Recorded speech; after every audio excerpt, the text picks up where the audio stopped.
समुंदर को घमंड था कि वो पूरी दुनिया को डुबो सकता है, इतने में तेल की एक बूंद आई और उस पर तैर कर चली गई। हेलो प्यारे साथियों, मेरा नाम है रविंद्र। KIT के यूट्यूब चैनल पे मैं आपका स्वागत करता हूं। हम लोग पढ़ रहे हैं पराक्रम बैच में इतिहास, हिस्ट्री। साथियों, प्रयास से पराक्रम तक हम आपको ले चलेंगे एक नई जर्नी, प्रयास से पराक्रम तक। तो हमारे साथ जुड़ने के लिए आपको एक बार फिर तहे दिल से शुक्रिया, धन्यवाद। तो आइए हम आज एक ऐसे धर्म के बारे में पढ़ेंगे जो पैदा हुआ, जिसकी उत्पत्ति हुई इंडिया में, बट वो ऑल वर्ल्ड में फैल गया। जो एक धर्म नहीं था, एक विचारधारा था, एक लाइफ स्टाइल थी। ठीक, तो आइए देखते हैं। हम पढ़ेंगे आज बुद्धिज्म, यानी कि बौद्ध धर्म। बौद्ध धर्म के बारे में, यह धर्म ऐसा है कि एशिया महाद्वीप में इसकी उत्पत्ति होती है। ठीक, एशिया महाद्वीप में यानी कि भारत में। आज कहा जाए तो ये नेपाल में माना जाता है इनका उत्पत्ति। ठीक, तो एशिया महाद्वीप में इनकी उत्पत्ति होती है इस धर्म की, और पूरे ऑल वर्ल्ड में फैल जाता है, जो कि आज भी काफ़ी लोकप्रिय है। ठीक, तो हम बात करते हैं जो उसके फाउंडर थे, यानी कि गौतम बुद्ध, जिनका नाम था सिद्धार्थ। ठीक, सिद्धार्थ को यानी कि गौतम बुद्ध को लाइट ऑफ एशिया, मतलब कि एशिया का ज्योतिपुंज कहा जाता है। ठीक, एशिया का ज्योतिपुंज, ये भी क्वेश्चन कभी कभी पूछ लेता है कि एशिया का ज्योतिपुंज किसको कहा जाता है, या लाइट ऑफ एशिया, तो गौतम बुद्ध को। तो आइए हम लोग विस्तार से चर्चा करते हैं बौद्ध धर्म के बारे में। आपको कोई भी एग्जाम हो, छोटा एग्जाम से बड़ा, ठीक, द बॉटम टू टॉप तक हम इसकी तैयारी करवाएंगे। आपको बौद्ध धर्म से किसी भी एग्जाम में एक दो क्वेश्चन जरूर देता है, मस्ट। ठीक, ये आपका मोस्ट इंपॉर्टेंट टॉपिक है। ये 2-3 क्वेश्चन आपको इसमें से जरूर पूछता है, चाहे आपका वो वनडे एग्जाम हो, SSC को हो, चाहे हायर एग्जाम हो। तो आइए देखते हैं बौद्ध धर्म के बारे में। देखिए, जैसा मैंने बताया कि गौतम बुद्ध के बचपन का नाम क्या था, सिद्धार्थ था। ठीक, आपको चाहे मैंने पढ़ाया था इससे पहले जैन धर्म जैसे कि पढ़ाया था कि महावीर स्वामी के बचपन का क्या नाम था, तो वर्धमान था। तो किसी भी जो बड़े आपको संत हुए हैं, महात्मा हुए हैं, चाहे बड़े व्यक्ति हुए हैं, उनका बचपन का नाम और बाद में का नाम अगर अलग होता है तो पूछ लेता है। ठीक, तो ऐसे इनका नाम, बचपन का नाम था सिद्धार्थ। ठीक, ज्ञान प्राप्ति के बाद जब इनको ज्ञान प्राप्त हुआ तो इनका नाम हो गया महात्मा गौतम बुद्ध, या तथागत गौतम बुद्ध भी कहते हैं। ठीक, गौतम बुद्ध को जैसे मैंने बताया कि एशिया का ज्योतिपुंज कहा जाता है। अभी पूछ देता है कि उनके माता पिता किस वंश से रिलेटेड थे, किस वंश से संबंधित थे।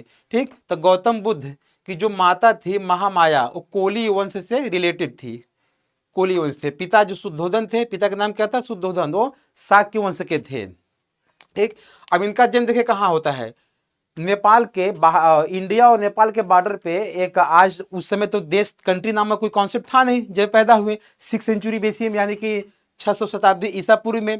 ठीक, तो आज वो नेपाल में पड़ता है। तो नेपाल के कपिलवस्तु के लुम्बिनी, कपिलवस्तु एक बड़ा एरिया था, उसमें लुम्बिनी के अंतर्गत गांव था आम्रकुंज। ठीक, तो कपिलवस्तु के लुम्बिनी के आम्रकुंज में इनका जन्म होता है। इनके माता का नाम जैसे मैंने बताया महामाया और शुद्धोधन। ठीक, इनके माता पिता। जन्म के 7वें दिन बाद जो इनकी माता रहती है महामाया, यानी इनका देहावसान, यानी कि देहांत हो जाता है 7वें दिन बाद। ठीक, तो इनका लालन पालन, उसके बाद इनका लालन पालन जो है मौसमी, इनकी मौसी थी प्रजापति गौतमी। पूछ देता है कि सेकेंड मदर या इनकी मौसी कौन थी जिन्होंने इनके माता के बाद इनका देखभाल किया, तो कौन थी, प्रजापति गौतमी थी। क्वेश्चन बार बार आता है। ठीक, अब देखिए, जब गौतम बुद्ध जब पैदा नहीं हुए थे, तभी ने एक ऋषि ने इनके पिताजी को एक भविष्यवाणी की थी कि आपके यहाँ जो पुत्र होगा, ठीक, या तो बहुत बड़ा चक्रवर्ती सम्राट बनेगा या फिर बहुत बड़ा संत बनेगा। तब सीधी सी बात है कि कोई भी राजा है वो चाहेगा कि मेरा बेटा जो है चक्रवर्ती सम्राट बने, मेरे राज्य का और विस्तार हो। कोई नहीं चाहेगा, चाहे वो गरीब व्यक्ति हो चाहे राजा हो, कोई भी नहीं चाहेगा कि मेरा व्यक्ति संत बने, घर से चला जाए। ठीक, तो ये तो सुनते ही इनके पिताजी का हालत खराब हो गया कि अब मैं क्या करूं, अगर मेरा बेटा अगर संत बन गया कल को तो मेरा वंश कौन चलाएगा, मेरा वारिस कौन बनेगा। सीधी सी बात है, आज भी अगर मान लीजिए आपके घर में कोई भाई हो, बेटा हो, या मान लीजिए आपका पति हो, अगर घर से चला जाता है बिना बताए, तो आप क्या सोचेंगे, या साधु बन जाता है घर परिवार छोड़ के, तो क्या बीतेगी उस माँ बाप पे। ठीक, तो एक संत ने बहुत पहले ही बता दिया था, इनको भविष्यवाणी किया था एक ज्योतिषी ने कि आपके घर पे जो बेटा पैदा होगा या तो बहुत बड़ा चक्रवर्ती सम्राट बनेगा या फिर वो बहुत बड़ा संत बनेगा। ठीक, तो इनके पिताजी थोड़ा व्याकुल रहने लगे थे, उनको चिंता खाई जा रही थी। तो इनके बाद जब इनका जन्म होता है, तो जन्म के बाद से ही इनको सारी सुख सुविधा, क्योंकि राजा थे ही, किसी चीज़ की इनको कमी नहीं थी, तो सारी सुख सुविधाएं जो है पूरा अवेलेबल कराते थे, इनको ध्यान मंग चिंता से दूर रखते थे, ठीक, कि इनको एकांतवास में न छोड़ा जाए। बट होनी को कौन टाल सकता है, जिसके साथ होना हो। तो गौतम बुद्ध जो है बचपन से ही एकांतवास में रहना, थोड़ा चिंतन मनन करना, थोड़ा धार्मिक प्रवृत्ति के थे, ठीक। तो इसी के वही भविष्यवाणी को देखते हुए ही इनके पिताजी ने 16 वर्ष की उम्र में इनका विवाह कर दिया। देखिए, कहा जाता है ना, किसी को अगर आपको, जो संत महात्मा है कि अगर बेटा आपका काफ़ी धार्मिक प्रवृत्ति का है, उसका शादी कर दो कि वो पारिवारिक लाइफ में आ जाएगा, ठीक, उससे बचाने के लिए। जिनके पिताजी सोचे, उस समय की राज्य की सबसे सुंदर कन्या सबसे सुंदर कन्या से इन्होंने इनकी शादी कर दी, क्योंकि एक पारिवारिक मोह माया में आ जाएंगे, शादी हो जाएगा, बेटा बेटी होंगे, तो उनका संत के तरफ या एकांतवास के तरफ ध्यान नहीं जाएगा। तो इसी को देखते हुए उनका पर्पस शादी करने के में नहीं था, तो काफ़ी कम एज में 16 वर्ष की उम्र में उनका विवाह कर दिया। उनकी पत्नी का नाम था यशोधरा, जिनसे उनका शादी हुआ, क्या नाम था, यशोधरा था, ठीक। उसके बाद एक पुत्र होता है राहुल, ओके। शादी हो गई एक सुंदर कन्या से, एक बेटा भी हो गया। तब भी उनके शादी के बाद भी, ठीक, उनका मन जो है एकांतवास में लगा रहता था, चिंतन मनन करते रहते थे। तब भी वो मोह, आपको पारिवारिक मतलब पारिवारिक या सांसारिक मोह माया में नहीं फंसे, जबकि उनको किसी भी चीज की कमी नहीं थी, क्योंकि एक राजघराने के थे, ठीक। तो फाइनली उन्होंने, जब उनका 29 साल 29 ईयर्स के हुए हो, तो उन्होंने गृह त्याग कर दिया, घर छोड़ दिया, बिना बताए, न अपने पिताजी को बताए, न अपनी मौसी को, मतलब सेकेंड मदर प्रजापति गौतमी, न अपने पत्नी को, किसी को बिना बताए वो अपने सारथी चन्ना के साथ घर छोड़ देते हैं, मतलब गृह त्याग कर देते हैं। तो गृह त्याग को जो है बौद्ध धर्म में क्या कहा गया है, महाभिनिष्क्रमण।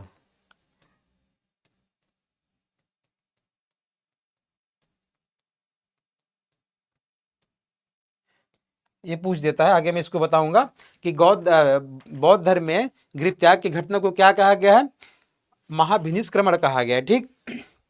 उसके बाद जब वो 29 साल में घर छोड़ते हैं, तो 6 वर्ष तक वो कठिन तपस्या के बाद 2935 यानी कि 35 साल में उनको ज्ञान प्राप्त होता है, ठीक।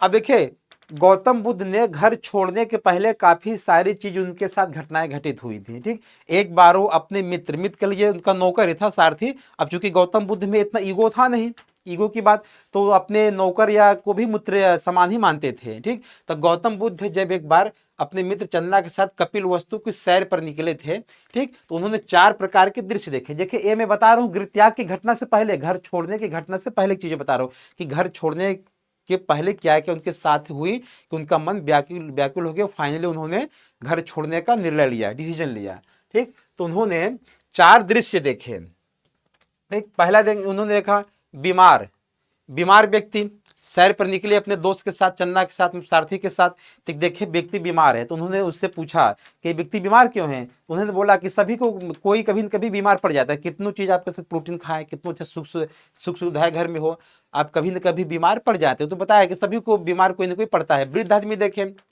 तो सिद्धार्थ यानी कि गौतम बुद्ध, उन्होंने पूछा अपने मित्र से कि व्यक्ति कितना वृद्ध है, हम लोग तो यंगेस्ट हैं।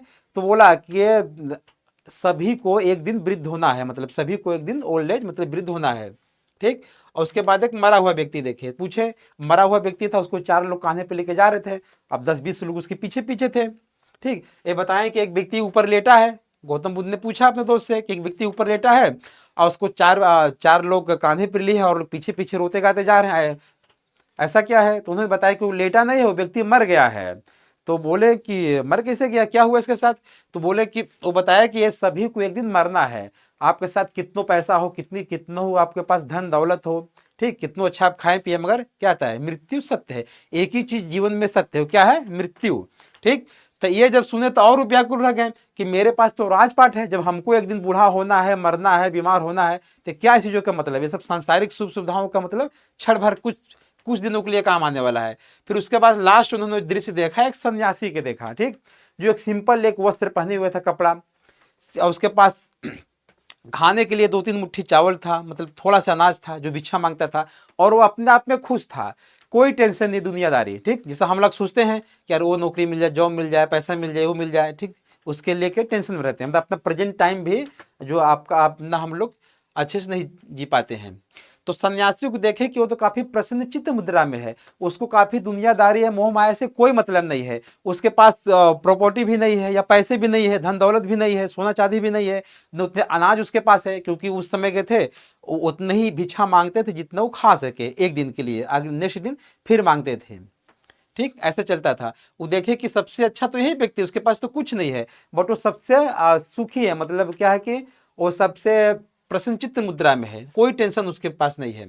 ठीक, तो उनके चारों दृश्य देखने के बाद उनका क्या है कि हृदय परिवर्तन हो गया, उनका जो हृदय डाइवर्ट हो गया, परिवर्तन हो गया कि मेरे पास इतना राजपाट रहने का क्या मतलब है। ठीक, जब एक दिन हमको बूढ़ा होना है, मर जाना है, तो क्या मतलब इस चीजों का है। और चूंकि पहले से उनका माइंड धार्मिक था, ठीक, तो उसी के बाद वो गृह त्याग करते हैं।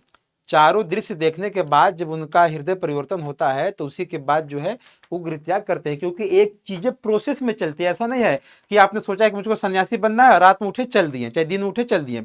एक 10-20 सालों से कोई प्रोसेस चलता है, आप निरंतर सोचते जाते हैं, तब फाइनली किसी चीज पे आप पहुंचते हैं कि तब वो दिन आता है। अब 29 वर्ष थोड़ा ना कि 29 वर्ष वो दिन आया कि अपने 29 की वो फाइनली घर छोड़ दिए, उससे पहले वो पैदा होने के 2-4 साल बादों से ही उनमें वो चेंजेस, माइंड उनके चेंजेस चलने लगी थी। ठीक, उनका झुकाव उस साइड सन्यासी की तरफ होने लगा था, एक राजा के बेटे की तरह न होके उस सन्यासी की तरफ उनका झुकाव होने लगा था। ठीक, तो काफी चीजें प्रोसेस होती है, नहीं कि एक बैग अचानक से उठे चलने की हमको सन्यासी बनना है। ठीक, तो आपने देखा कि कितने कैसे कैसे उनके साथ घटनाएं घटित हुई, चार दृश्य देखे, फाइनली उनका हृदय परिवर्तन हुआ, उन्होंने गृह त्याग कर दिया। ठीक, गृह त्याग करने के बाद मैंने बताया कि 29 वर्ष में उन्होंने घर छोड़ा। ठीक, तो घर छोड़ने के बाद पहला उनको जो उनके गुरु मिले उनका नाम था आलार कलाम। ठीक, आलार कलाम, उन्होंने उनसे सांख्य दर्शन की शिक्षा ली, जबकि सांख्य दर्शन के प्रवर्तक कौन है, कपिल हैं। ठीक, कपिल हैं, बट सांख्य दर्शन की शिक्षा इन्होंने किसने ली, आलार कलाम से। तो क्वेश्चन बार बार पूछता है कि गौतम बुद्ध के पहले गुरु कौन थे, तो कौन थे, आलार कलाम, और उनसे उन्होंने क्या शिक्षा ली, तो सांख्य दर्शन की शिक्षा ली। ठीक, अब दूसरे गुरु कौन थे, वहां से उन्होंने चले तो रुद्रकराम पुत्र, ठीक, उनसे मिले, इनके सेकंड गुरु हुए, उनसे उन्होंने योग की शिक्षा ली। ठीक, योग की। तो यही फैक्ट आपको बार बार पूछता है कि पहले गुरु कौन थे, उनसे उन्होंने क्या शिक्षा ली। ठीक, तो आलार कलाम थे और उनसे सांख्य दर्शन की शिक्षा ली। सेकेंड उनके गुरु कौन थे, ठीक, तो थे रुद्रकराम पुत्र थे, उन्होंने योग की शिक्षा ली। ठीक, अब 6 वर्ष की कठिन तपस्या के बाद देख बैसाख पूर्णिमा, देखे गौतम बुद्ध से जो भी जन्म हुआ, मृत्यु हो गया, चाहे ज्ञान प्राप्ति हुआ, कुल बैसाख पूर्णिमा का दिन हुआ है। ठीक, तो बैसाख पूर्णिमा का आप लोग को कि गौतम बुद्ध से जुड़ा हुआ जो भी कोई बहुत बड़ी घटना हुई है वो बैसाख पूर्णिमा के दिन हुई है। ठीक ना, तो 6 वर्ष की कठिन तपस्या के बाद बैसाख पूर्णिमा के दिन निरंजना नदी, फल्गु नदी, या एक नाम और आता है पुनपुन नदी। ठीक, निरंजन नदी आपको अधिक पूछा जाता है कि बैसाख पूर्णिमा के दिन निरंजन नदी के किनारे, फल्गु नदी के किनारे, पुनपुन नदी के किनारे उनको ज्ञान प्राप्त हुआ। ठीक, ज्ञान प्राप्त हुआ तो निरंजना नदी के किनारे एक वृक्ष था, पीपल के वृक्ष। देखिए आप लोग कंफ्यूजन नहीं होना है बिल्कुल भी, क्योंकि जो महावीर स्वामी को ज्ञान प्राप्त हुआ था वो आपको साल वृक्ष के नीचे हुआ था। ये क्वेश्चन ऐसे पूछ देता है डाइवर्ट करने के लिए। ठीक, महावीर स्वामी को साल वृक्ष के नीचे और गौतम बुद्ध को आपका पीपल के वृक्ष के नीचे ज्ञान प्राप्त हुआ था। ठीक, निरंजना नदी, फल्गु नदी या पुनपुन नदी के किनारे पीपल ब्रिज। ठीक, गौतम बुद्ध ने अपने उपदेश, ये पूछ देता है कि गौतम बुद्ध ने अपने उपदेश किस भाषा में दिए थे, तो पाली में दिए थे। क्योंकि अब पाली में क्यों दिए थे, अगर इसके पीछे का कॉन्सेप्ट समझा जाए तो पाली उस समय की लोकल लैंग्वेज हुआ करती थी। जैसे मान लीजिए मैं या कोई बड़ा व्यक्ति जाके गांव में इंग्लिश में कितना अच्छा लेक्चर दे, कितनी अच्छी बात आपको बताए, उसमें से 1-2% लोग समझ पाएंगे जो इंग्लिश जानता है, बट और जो पब्लिक है वो 99% वहाँ की लोकल लैंग्वेज जानते हैं। जैसे आप उत्तर भारत में चले जाएंगे, यूपी बिहार में चले जाएंगे तो वो या तो हिंदी समझेंगे या तो भोजपुरी समझेंगे। अगर साउथ में चले जाएंगे तमिल में तो तमिल समझेंगे। तो आपको अगर वहाँ ज्ञान देना, अपने बातों को अच्छे समझाना है तो आपको वहाँ की लोकल लैंग्वेज का प्रयोग करना होगा। तो इसी उनके पाली में देने का कॉन्सेप्ट यही था, उन्होंने पाली भाषा की यूज किया, क्योंकि पाली भाषा उस समय की लोकल लैंग्वेज हुआ करती थी जहाँ वो आसपास रहते थे। ठीक, तो ये पूछ देता है कि गौतम बुद्ध ने अपना उपदेश किस भाषा में दिया, तो पाली भाषा में दिए थे। क्वेश्चन पूछता है। अब प्रथम उपदेश कहाँ दिए थे, सारनाथ में। ठीक, प्रथम उपदेश को इनको बौद्ध धर्म में कहा गया है धर्म चक्र प्रवर्तन जो सारनाथ में दिए थे। सारनाथ का और एक नाम है ऋषिपत्तनम और मृगदाव भी कहा जाता है, ठीक। तो ऋषिपत्तनम और मृगदाव भी कहते हैं सारनाथ को। पाली भाषा में उपदेश दिए थे और प्रथम उपदेश सारनाथ में दिए थे, ऋषिपत्तनम और मृगदाव, ठीक। उसके बाद देखिए ज्ञान प्राप्त होने के बाद जैसे मैंने बताया कि उनको महात्मा बुद्ध कहा जाने लगा या तथागत बुद्ध भी कहा जाने लगा, ठीक। तो महात्मा बुद्ध ने दो शूद्रों को, ठीक, जो निचले कास्ट के आते हैं, तपस्सु एवं भल्लिक नामक दो शूद्रों को भी बौद्ध धर्म में दीक्षा दी। उनका मानना था कि यह जातिवाद या वर्ण व्यवस्था कुछ नहीं होता है, ठीक। इसीलिए उन्होंने सब लोगों को, चाहे अपर कास्ट को हो चाहे लोअर कास्ट को, सभी को अपने बौद्ध धर्म में शामिल किया। जिसको अगर अपने मन से जिसको शामिल होने की इच्छा रहती थी तो उसको मना नहीं करते थे, शामिल करते थे, ठीक। अब वो एक था कि जो शामिल होता था, अगर वो नाबालिग व्यक्ति है, बच्चा है, ठीक, तो वो अपने घर से, या बालिग भी है तो अपने पत्नी से पूछ के आए, अगर शादी हो गया है तो। अगर कम एज का है तो अपने माता पिता से परमिशन लेके उसको आना पड़ता था, तभी वो अपने धर्म में शामिल करते थे। अगर मान लीजिए कोई बच्चा बिना बता अपने माता पिता से अनुमति नहीं लिया है, उन्होंने बौद्ध धर्म में उसको शामिल कर लिया, तो क्या दोष तो इन्हीं का आएगा कि आप किसी माता पिता से उसके बच्चों को आप अलग कर रहे हैं, ठीक। तो ये अच्छा नहीं है। इसीलिए उन्होंने बोला था कि अगर कोई हो, अगर जो मैरिड हो तो अपने पत्नी से पूछ के आए, ठीक। अगर अनमैरिड हो तो अपने माँ बाप से या भाई से पूछ के आए, तभी मैं उसको शामिल करूंगा। वो आपके घर वाले अनुमति देंगे तभी, क्योंकि इन्होंने अपने लाइफ में एक गलती कर चुके थे। उन्होंने सोते वक्त अपने पिताजी को, अपने मौसी को, अपने पत्नी को, अपने बच्चे को छोड़कर चले आए थे। तो इनको रियलाइज होने लगा था कि मैंने ये गलत किया था। अब सोचिए उस पत्नी पे क्या बीती होगी, उस छोटे से बच्चे पे क्या बीता होगा कि सुबह उठी होंगी उनकी पत्नी, देखी उनके बगल में तो है ही नहीं मेरे पतिदेव, ठीक। या बच्चा, कोई बच्चा पापा को खोजता है, ठीक। तो उन्होंने उसको रियलाइज किया था कि ये मैंने गलत किया था, ठीक। अब पिता है तो कितना सोचिए जरा इसकी उस पत्नी पे क्या, या पिता पे क्या, बच्चे पे क्या गुजरी हुई, क्या कि उन्होंने रात में उठे और चल दिए, ठीक। तो इसीलिए आगे उन्होंने एक कंडीशन लागू कर दिया कि जो भी आएगा अनुमति लेके आएगा। अगर वो शादीशुदा है तो अपने पत्नी से, अगर अनमैरिड है मतलब शादीशुदा नहीं है तो अपने फैमिली से, माता पिता है जो उसका गार्जियन उस समय हो, भाई हो, जो भी हो, बड़े भाई, उससे अनुमति लेके आएगा। जैसे तपस्वी भल्लुक मैंने क्या बताया कि दो शूद्रों को भी उन्होंने बौद्ध धर्म में दीक्षा दी, शामिल किया, ठीक। गौतम बुद्ध ने सर्वाधिक उपदेश कहाँ दिए थे? श्रावस्ती में। पूछ देता कि सर्वाधिक उपदेश कहाँ दिए थे, तो उन्होंने श्रावस्ती में दिया था। अब बौद्ध धर्म का सर्वाधिक प्रचार, देखिए सर्वाधिक उपदेश श्रावस्ती में, अब बौद्ध धर्म का सर्वाधिक प्रचार कौशल राज्य में हुआ था, ठीक। ये पूछता है कि सर्वाधिक उपदेश कहाँ दिए थे? श्रावस्ती में, और सबसे अधिक प्रचार कौशल राज्य में हुआ था। बुद्ध के प्रसिद्ध अनुयायी कौन थे? राजा, जो उस समय के राजा थे, कौन कौन राजा जो है बौद्ध धर्म को फॉलो करते थे और प्रसिद्ध इनके अनुयायी बने, ठीक। तो आपको बिंबिसार थे, प्रसेनजीत थे और उदयन थे, ठीक। ये राजा जो है बौद्ध धर्म को फॉलो करते थे। बौद्ध धर्म के विकास में इन लोगों का काफी योगदान है, ठीक। इनके अनुयायी बने। अब आइए महात्मा बुद्ध ने, देखिए मल्लों की राजधानी पावा में, ठीक, महात्मा बुद्ध ने मल्लों की राजधानी पावा में भोजन करने के कारण ये बीमार रहने लगे। ऐसा कहा जाता है कि कोई इनका शिष्य था पावा में, वो सुकर मांस यानी कि सुअर का मांस कहा जाता है, ऑथेंटिक नहीं मिलता है कहीं भी। तो भोजन करने के कारण वो बीमार रहने लगे। उस समय उनकी अवस्था 80 हो चुकी थी, 80 साल के हो चुके थे। तो भोजन करने के कारण वो काफी बीमार रहने लगे। फिर उसके बाद वो यहाँ पे आपका है कुशीनगर, ठीक, यूपी में पड़ता है कुशीनगर, जो अब एक बहुत बड़ा धार्मिक बौद्ध धर्म का धार्मिक केंद्र है, ठीक।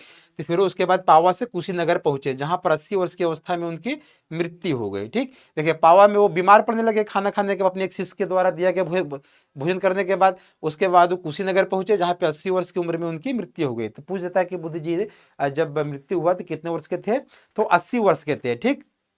बौद्ध धर्म में जबकि बड़ा व्यक्ति मरता है तो उसको महापरिनिर्वाण कहा जाता है। आगे मैं बताऊंगा इसके बारे में, ठीक। अब देखिए बौद्ध धर्म के त्रिरत्न, पूछ देता है त्रिरत्न कौन कौन से हैं? बुद्ध, धम्म और संघ। ये धम्म रहेगा यहाँ पे, बुद्ध, धम्म और संघ, ठीक। तो बौद्ध धर्म के त्रिरत्न बार बार पूछता है, तो आपका कौन कौन होगा? बुद्ध, धम्म, संघ, ठीक। बौद्ध भिक्षु जहां पे निवास करते थे उसको विहार कहा जाता था, ठीक। बौद्ध भिक्षु के निवास स्थान को क्या कहा जाता है? विहार कहा जाता है। पूजा स्थल को, बौद्ध धर्म पूजा स्थल को चैत्य कहा जाता है, ठीक। अब देखिए 4 संगीतियां हुई हैं। बौद्ध धर्म में पूछता है 4, जैसे मैंने बताया था कि जैन धर्म में आपको 2 संगीतियां हुई हैं, ठीक, एक बल्लभी में, एक पाटलिपुत्र में। वैसे ही बौद्ध धर्म में 4 संगीतियां, संगीतियां मतलब बड़े बड़े सभा आयोजन, ठीक। उस मतलब क्या होता था कि उसमें बौद्ध धर्म के सारे विद्वान, देश के कोने कोने से, विदेश से भी सारे विद्वान इकट्ठा होते थे, ठीक। तो बौद्ध धर्म में ऐसे ऐसे 4 सभाएं या 4 संगीतियां हुई हैं, ठीक। तो पहली संगीति हुई थी आपकी 483 बीसी, बीसी मतलब ईसा पूर्व में, राजगिरी में। महाकश्यप इसका अध्यक्ष थे, और राजा कौन था उस समय, जिसके अंतर्गत हुआ था, अजात शत्रु, ठीक।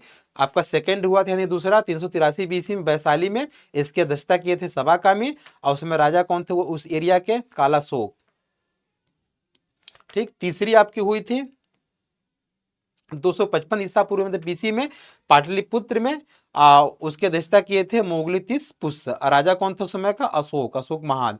और चौथा आपका हुआ था जो फोर्थ बौद्ध संगीति हुई थी 98 एडी मतलब ईस्वी में, 98 ईस्वी में हुआ था, ठीक। बीसीडी का मैंने आपको बता चुका था, बीसी का मतलब ईसा पूर्व होता है, एडी का मतलब आपका ईस्वी होता है, ठीक, ईस्वी। देखिए 4 बौद्ध संगीतियां, आप इसको ऐसे भी याद कर सकते हैं, ठीक। आरबीपी के पहला क्या हुआ था, राजगिरी में, सेकेंड कहाँ, वैशाली में, और थर्ड कहाँ आपका पाटलिपुत्र में, फोर्थ कहाँ आपका कश्मीर यानी कि कुंडलबंद कश्मीर में, ठीक। चारों कुंडलबंद में हुआ था, चूंकि कश्मीर के अंतर्गत कुंडलबंद आता है, चाहे कश्मीर पूछे चाहे कुंडलबंद पूछे, आपको कंफ्यूजन नहीं होना है, ठीक। यहाँ पे मैं लिख देता हूँ,